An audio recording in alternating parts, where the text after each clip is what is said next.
Libraritë islame që shpëtuan dijen e njerëzimit. Historia e njerëzimit është e ndërtuar mbi dijen dhe ruajtja e saj ka qenë gjithmonë një sfidë e madhe. Në periudha të ndryshme historike, luftrat, shkatrimet dhe rënjet e qytetërimeve kanë rrezikuar humbjen e trashëgimisë intelektuale.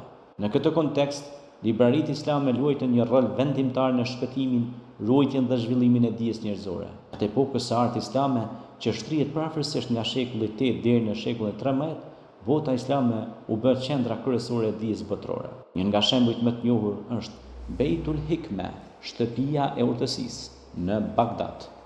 Kjo bibliotekë dhe qendër studimi mblodhi dietar nga kultura dhe feja që ishin të feve dhe të ndryshme, të cilat përkthyen vepra të rëndësishme nga greqishtja, latinishtja, persishtja dhe sanskrinishtja në arabisht. Pas këtyre përkthimeve, veprat e filozofëve si Aristoteli, Platoni dhe Hipokrati nuk u humbën, por u ruajtën dhe u zhvilluan më tej.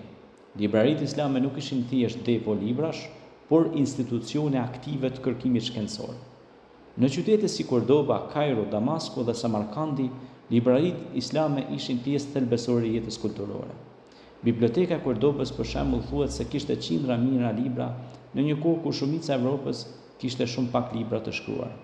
Këto libra përfshinin fusha të ndryshme si matematika, mjekësia, astronomia, kimia, filozofia, gjeografia dhe letërsia. Kjo tregon nivelin e lartë të organizimit dhe vlerësimit të dijes në shoqëritë islame. Një aspekt shumë i rëndësishëm i librave dhe i librarive islame ishte qasja e hapur ndaj dijes. Studentët, dietarët dhe studiuesit kishin mundësi të lexonin, kopjonin dhe diskutonin librat.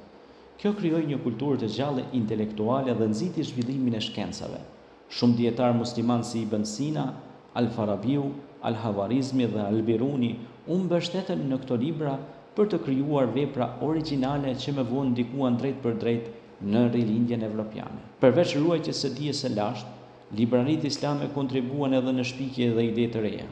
Ato shërbyen si ura lidhëse midis qytetërimeve të vjetra dhe botës moderne. Pa përpjekjet e dietarëve dhe bibliotekave islame, shumë njohuri do të ishin zhdukur përgjithmonë. Më vonë, këto vepra u përkthyen nga arabishtja në latinisht dhe u përhapën në Evropë, duke ndikuar thellësisht në zhvillimin e shkencës dhe arsimit. Në përfundim, libraritë islame nuk ishin vetëm institucione kulturore, por mburoja të dijes njerëzore. Ato shpëtuan, ruajtën dhe pasuruan trashëgiminë intelektuale të botës.